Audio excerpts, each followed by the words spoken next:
चल रहा था दोनों क्लास में, तो अभी 2-3 दिन एक साथ चलेगा, फिर अलग कर देंगे 10 वाला, क्योंकि प्रायिकता थोड़ा डिटेल भी हो जा रहा है 9th का 10th की तुलना में। अब देखो प्रायिकता में तुम लोग को फर्स्ट घटना, बड़े को घटना बताया गया, सिक्का वाला बात हो गया, पासा वाला बात हुआ, और एक चीज और हुआ, कम से कम एक के लिए 1 कोई नहीं, कम से कम एक खेल खेलते हो, 1 कोई खेल खेलते हो, कम से कम एक भाषा बोलते हो, 1 कोई नहीं। आदत डालो, स्कूल वाला लंबा विध नहीं, किताब में जो लगाया 20 लाइन में, कम से कम एक के लिए हमेशा 1 कोई नहीं। फिर इसके बाद उस दिन हेडिंग डलवा दिए थे स्वतंत्र और परस्पर अपवर्जी घटना या परतंत्र घटना। स्वतंत्र घटना क्या होती है? दो घटनाएं एक दूसरी के से स्वतंत्र घटनाएं कहलाएंगी यदि एक का घटित होना दूसरे को प्रभावित न करे। एक का घटित होना दूसरे को प्रभावित न करे, यानी दोनों स्वयं फ्री है, स्वतंत्र है। एक का घटना दूसरे पर निर्भर न करे, दूसरे का घटना पहले पर निर्भर न करे, ये प्रभाव न डाले, एक का घट जाना दूसरे पर प्रभाव न डाले। एक ऐसी घटनाएं कहलाएंगी स्वतंत्र घटनाएं, परस्पर इंडिपेंडेंट इवेंट। और स्वतंत्र घटनाओं में प्रायिकता का गुणन का नियम लगेगा, याद रखना। और शब्द का मतलब हो गया गुणा। जैसे किसी अस्पताल में डॉक्टर के 2 जगह रिक्त हैं, अगर डॉक्टर के 2 जगह रिक्त हैं तो 2 लोग एक ही घर के गए, पति पत्नी मान लो दोनों गए इंटरव्यू देने। अब दोनों का चुना जाना स्वतंत्र घटना है। हो सकता है पत्नी और उसका पति दोनों चुन लिए जाए। ऐसा नहीं होगा कि पत्नी चुन ली गई तो कहेंगे नहीं भाई अब नहीं, अब पति तुम्हारा नहीं चुन सकते क्योंकि एक लोग घर के हो गए। दोनों का चुना जाना कैसी घटना है? स्वतंत्र घटना है वो। या न तो पत्नी चुनी जाए न तो पति चुना जाए, भी स्वतंत्र है, दोनों स्वतंत्र, कोई नहीं चुना जाए। या पति चुना जाए और उसकी पत्नी न चुनी जाए, वो उसके पास वो योग्यता नहीं है। या पति चुनी जाए पति न चुना जाए। घटनाएं कैसी हैं? स्वतंत्र घटनाएं। स्वतंत्र घटनाओं में किसका नियम लगता है? गुणा का नियम लगता है। स्वतंत्र घटनाओं में गुणा का नियम लगता है। डॉक्टर चुना जाए, उसकी पत्नी चुनी जाए, या पत्नी चुनी जाए और डॉक्टर न चुना जाए, तो स्वतंत्र घटनाओं में हमेशा गुणा का नियम। दूसरा 4 मोजे हैं तुम्हारे पास, 3 जूते हैं। किसी मोजा के साथ किसी मोजे को किसी जूते के साथ पहन सकते हैं। टाई भी तुम्हारे पास है, कोई भी टाई तुम पहन सकते हो। नहीं कोई कहेगा कि ये वाला कहेगा नहीं ये जूते भी पहन लिए, टाई अपनी ये नहीं पहनेंगे।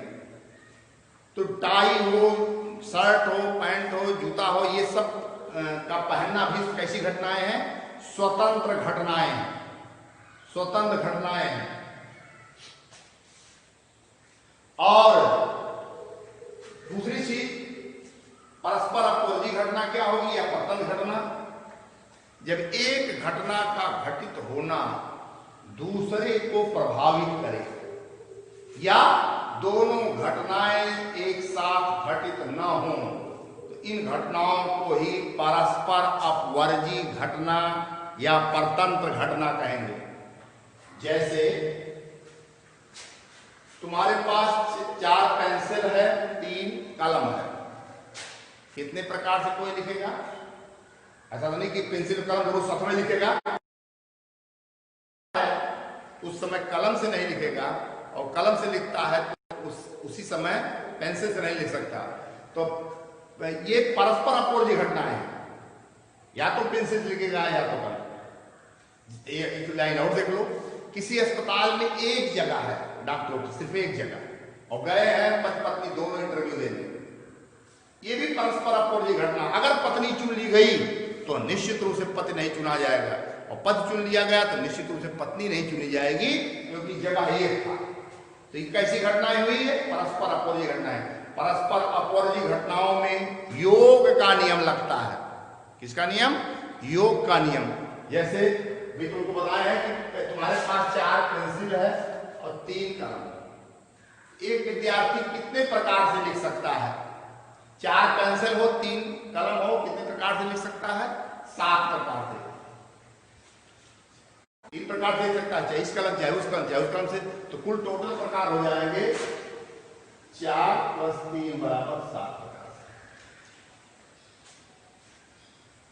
पत्नी और पति की चुने जाने की संभावनाएं, एक जगह खाली था, या तो पति चुना जाएगा या तो उसकी पत्नी। तो यहां भी कैसी घटना है, कैसा नियम लगेगा? योग का नियम लगेगा। इसका नियम योग का नियम। या तो पत्नी चुनी जाएगी या माने जोड़।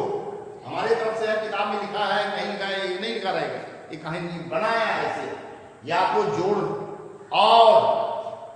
और अगर लिखा है तो बुरा, तो भाषा पता चलता है नहीं, ऐसा लिखा नहीं किताबों में, या माने जोड़ कर दो और माने गुणा कर दो। तो और है तो निश्चित रूप से वहां गुणन का नियम लगाएंगे, और या है तो किसका नियम लगाएंगे? जोड़ का। 4 पेन था, 3 पेंसिल था, कुल 7 प्रकार लिखे। 4 शर्ट है, 3 टाई है, कितने प्रकार से पहन सकते हैं? 4 3 12 प्रकार। यहाँ स्वतंत्र घटना है, गुणा का नियम। 4 × 3 = 12 प्रकार। पेंसिल और कलम को देखना, टाई और शर्ट को देखना, या 2 जगह खाली था, दोनों इंटरव्यू देने गए, दोनों का चुना जाना स्वतंत्र घटना है। तो प्रायिकता में इस चीज को ध्यान देना होता है कि कौन सी घटना स्वतंत्र है, कौन सी घटना परतंत्र या परस्पर अपवर्जी। वो होगा तो एक होगा, दूसरा वाला नहीं होगा, अपवर्जन करेगा। केमिस्ट्री में 11 में है पाउली का अपवर्जन नियम। अपवर्जन माने विरोध करना, रोकना। अब इसमें अगर किसी घटना के घटित होने की प्रायिकता P हो, किसी घटना के घटित होने की प्रायिकता क्या हो? P हो। किसी घटना के घटित होने या होने की प्रायिकता P हो, इसके ना होने की प्रायिकता 1 - P। इसको याद रखना। जैसे पास होने की प्रायिकता 1/4 है, पास न होने की प्रायिकता 1 ऋण 1/4 = 3/4 होगा। तो इस चीज को बहुत मोटे ढंग से, बहुत अच्छे ढंग से देख लेना कि कैसे इसको किया जाता है। अब हम एक क्वेश्चन बोलते हैं, इसमें समझ लीजिए। देखो, एक पासा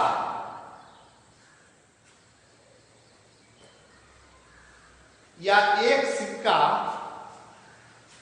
2-3 बार उछाला जाता है। एक सिक्का कई बार? 3 बार उछाला जाता है।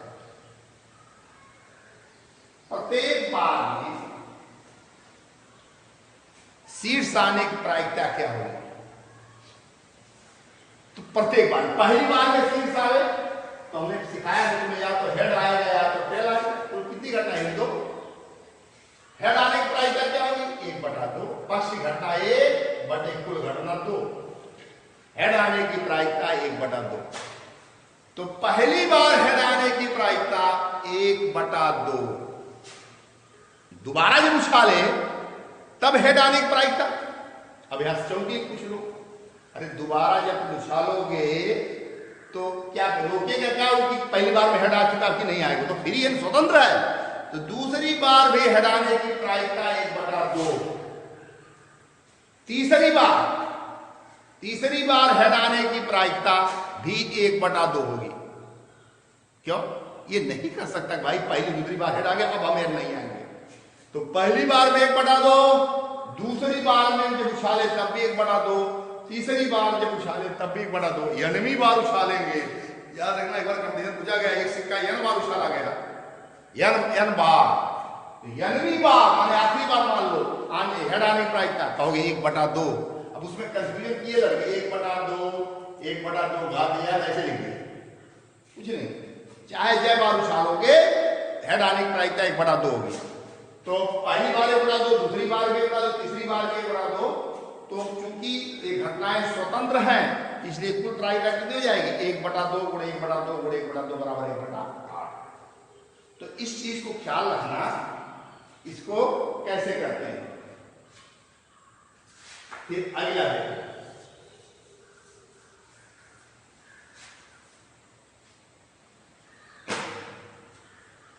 एक थैला है,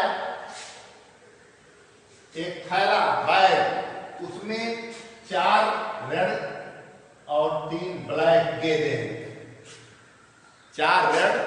और 3 ब्लैक काली गेंदें हैं। एक गेंद निकाली जाती है थैले में से, कई गेंद निकाली जाती है? एक। तो उसके काली होने की प्रायिकता क्या होगी? बड़ा आसान है।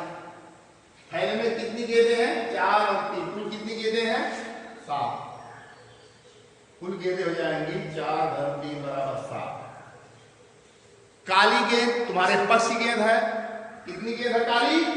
3। तो पक्ष की घटना कितनी हुई? 3 और कुल घटना कितनी हुई? 7। तो 3/7।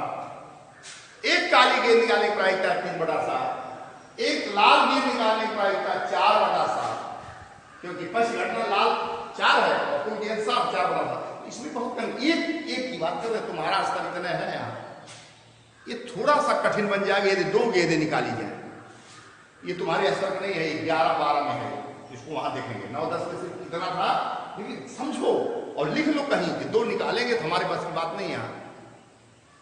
थोड़ा सा आगे इसमें कुछ चीजें और पढ़नी पड़ेगी, संचय क्रमचय संचय वहां से होगा, लेकिन इतना तो देखो ही कि अगर एक के ही है और आज ही 9th में दिमाग में बैठा लो कि अगर 2 गेंदें निकाली गई हैं तो ये हमारे स्तर की नहीं है। आगे देखेंगे, 2 साल बाद देखेंगे 2 गेंद निकाली। तो प्रायिकता में इस तरह जितने सवाल थे इसको लगा डालना, और अब थोड़ा सा अलग से और बताया जाएगा, कुछ क्वेश्चन और करवाए जाएंगे, बस इतना।